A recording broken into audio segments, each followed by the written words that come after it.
노력하지 않아도 이루어진다는 무의 의미가 현실적으로 가능한가요?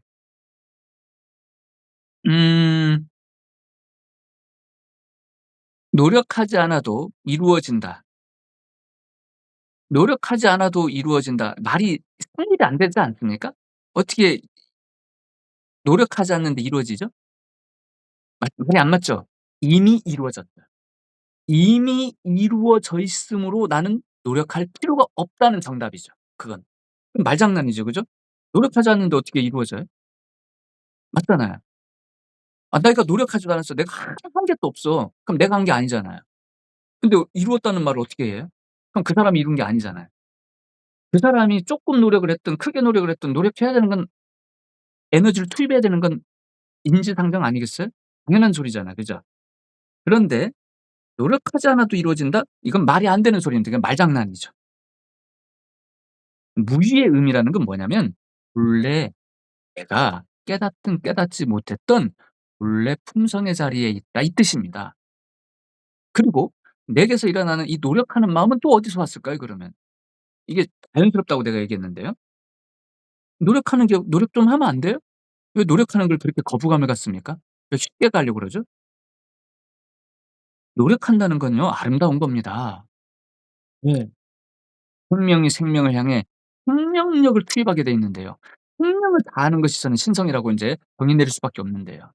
어떠한 노력도 하지 않는다면 존재가 불가능하겠죠. 노력을 한다는 건 생명력을 드러내는 모습이라고 봐야 되지 않을까요? 단 헛된 노력, 방향성이 근원을 향하지도 않아. 헛된 상을 쫓아 거기에 노력을 해. 그는 허망함을 경험하겠죠. 그러나 근원을 향한 노력 가운데는 그 노력 자체가 생명력입니다. 움직임 자체가 생명력이에요. 말씀을 느끼게 만듭니다. 그 속에서 그 노력 속에서 소통을 경험합니다. 에너지를 경험합니다. 그러니 나의 노력과 본래 있는 그것이 하나잖아요. 그리고 나의 노력은 어디서 왔을까요 그러면? 이 노력하고 싶은 그 마음, 노력하고 싶으니까 노력하는 거 아니겠습니까? 그 하고 싶은 마음은 어디서 왔을까요? 예. 근원에서 왔습니다. 그럼 노력한다는 건 자연스럽지 않을까요?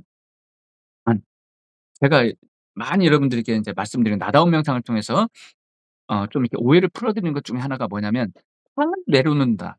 상을 놓아라. 상을 갖지 마라. 상을 일으키지 마라." 참 말도 안 되는 소리죠. 그죠? 말도 안 되는 소리입니다. 상은 자연스러운 생명 활동이에요. 상이 일어나는 건요. 그죠? 자연스러운 거예요. 그게 뭐가 문제가 돼요?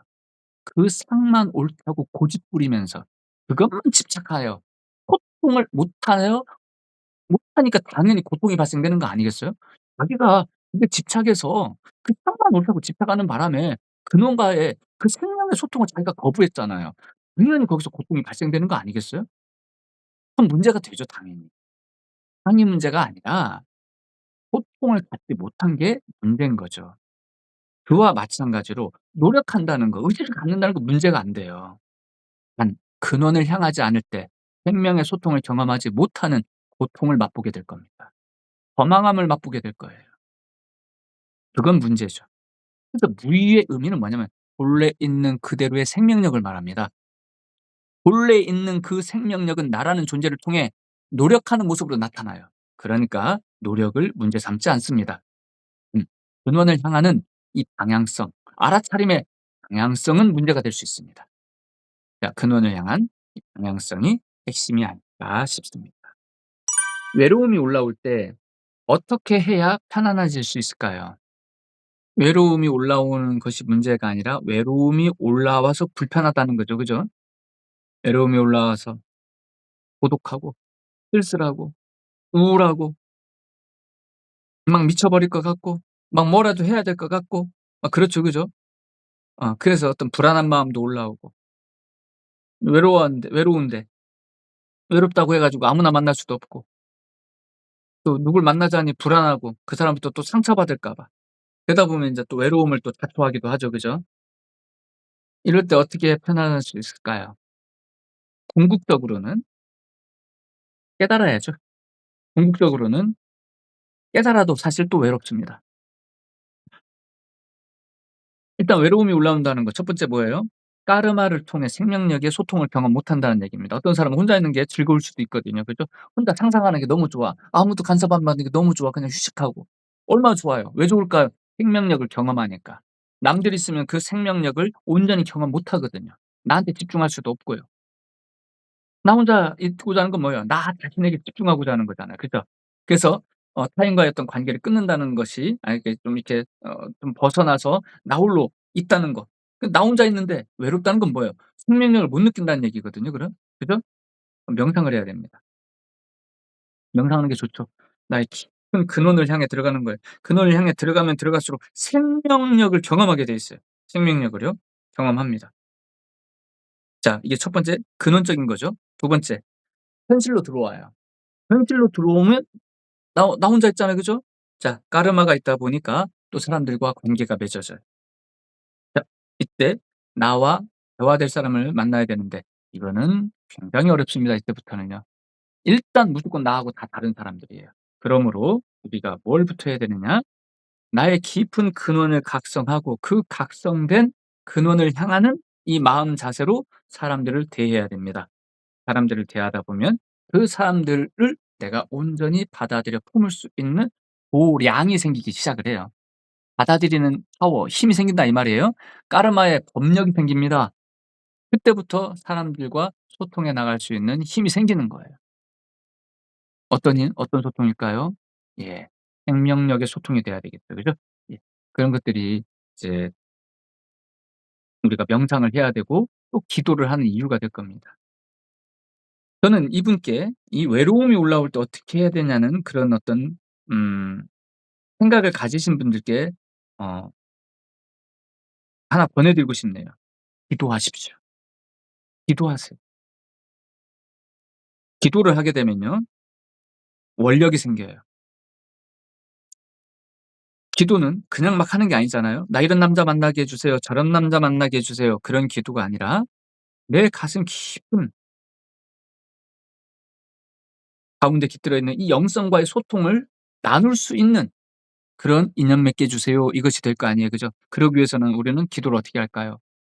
함께 기도할 때 "내 가슴에 함께하여 주옵소서."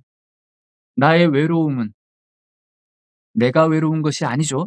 나의 외로움은 나의 가슴에 깃들어 있는 생명력이 그리움으로 생명을 향하고자 하는 의지가 있어 외로움을 겪는 것입니다. 신이시여 제 가슴에 사랑으로 함께하여 주시옵고 또한 당신을 향한 나의 사랑의 마음을 갖추게 하여 하시옵소서 이렇게 기도를 하다 보면 점점점 품성이 그렇게 형성이 되죠. 그 근원을 향하고자 하는 의지가 생겨 버려요. 그 의지를 가지고 사람들을 만나게 돼 있습니다. 그럼 만나는 수준이 달라지겠죠. 그죠? 음. 그러다 보면 나에게 맞는 소통 가능한 짝이 또는 그런 인연과 사람과 일이 인연 맺어지지 않겠는가. 그런 가운데에서 참 생명력을 경험할 수 있다면 외로움이 사라질 거라고 봅니다. 스님, 근원과 하나 된다는 게 자아가 사라진다는 뜻인지 두려운 마음이 듭니다. 근원과의 합일이 실제로는 어떤 상태를 말하는지, 그리고 그 이후에는 근원과 나, 즉 자아가 어떤 관계로 변하는지 바뀌게 되는지 알고 싶습니다. 음. 우리가 이제 일단은 에고의 입장에서 근원을 향한다라고 하는 내가 따로 존재하고 근원과 분리되어 있는 나로 여겨지겠죠. 근데 이치적으로 생각할 때 맞지 않는 말씀인 건 아시겠죠? 예 이치적으로. 예 근원과 내가 결코 나눠진 적이 없죠. 왜? 근원이라서. 단지 나의 두뇌골이 근원에 대한 자각이 없을 뿐입니다. 근원과 나는 결코 둘인 적이 없습니다. 생명의 근원이고 나는 지금 그 생명의 근원으로부터 생명 활동을 하고 있거든요. 근원과 결코 둘일 수 없죠. 마치도 일개의 파도가 바다로부터 일어났으나 파도를 바다로부터 분리시켜 "너는 파도다."라고 말할 수 없겠죠. 파도가 파도일 수 있는 이유는 바다에 드러난 그 모습일 때문이고 바다를 근원으로 둔다면 파도는 바다와 둘인 적이 없습니다. 그러나 밖으로 현상계로 드러난 파도는 나라고 하는 자의식을 갖게 되다 보니 근원이라는 것을 따로 생각해야 되는 그런 입장이 돼 버린 겁니다.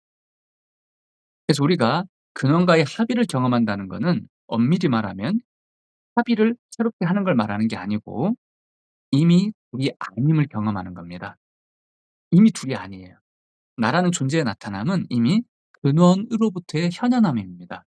그러므로 우리가 근원과 또 다른 합의를 이룬다라는 것은 알아차림, 나라고 하는 개체적 입장에서 경험되어지는 어 모습이 되는 거죠. 그래서 합의를 한다는 건 엄밀히 말하면 나의 근원을 드러내는 걸로 경험되는 겁니다. 합의라는 의미가요. 그러다 보니까 인제 이 자아라는 것이 어떤 관점으로 인제 바뀌느냐라고 인제 하셨는데 이 자, 내가 있다라고 여기는 이거 있잖아요. 이 나의 실체를 아는 겁니다. 이 나라는 것은 근원으로부터 일어난 생명 활동의 작용성, 직접작용이구나. 내가 있어서가 아니라 경험으로 말미암아 나를 경험하는 겁니다. 경험이 없다면요. 그리고 그 경험 가운데 경험을 인지하는 알아차림이라고 하는 직접작용이 없다면 나라는 건 발생되지 않습니다. 한마디로 나라는 거는 어 경험 경험이 그러니까 지적 작용이 있고 그리고 또 거기에 펼쳐지는 생명 활동에 의한 경험이 발생되어 형성되어지는 어떻게 보면은 파생체에 가깝습니다. 나라는 건 자아라는 건요. 그 자아는 아트만이라는 게 없어요. 그래서 무아에 무아라고 보는 게 정확합니다.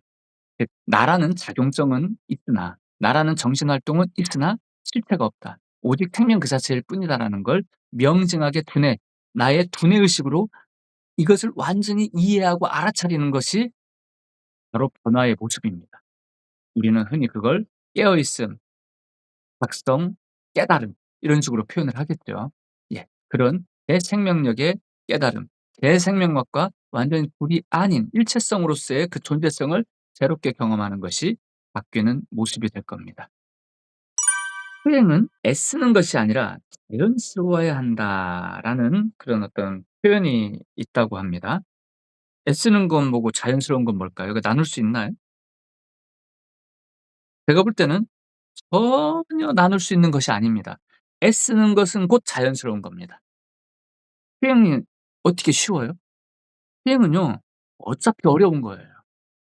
그러면 애쓰는 것은 좀 뭔가 어려운 느낌이고 자연스럽다는 것은 쉬운 느낌인 건가요?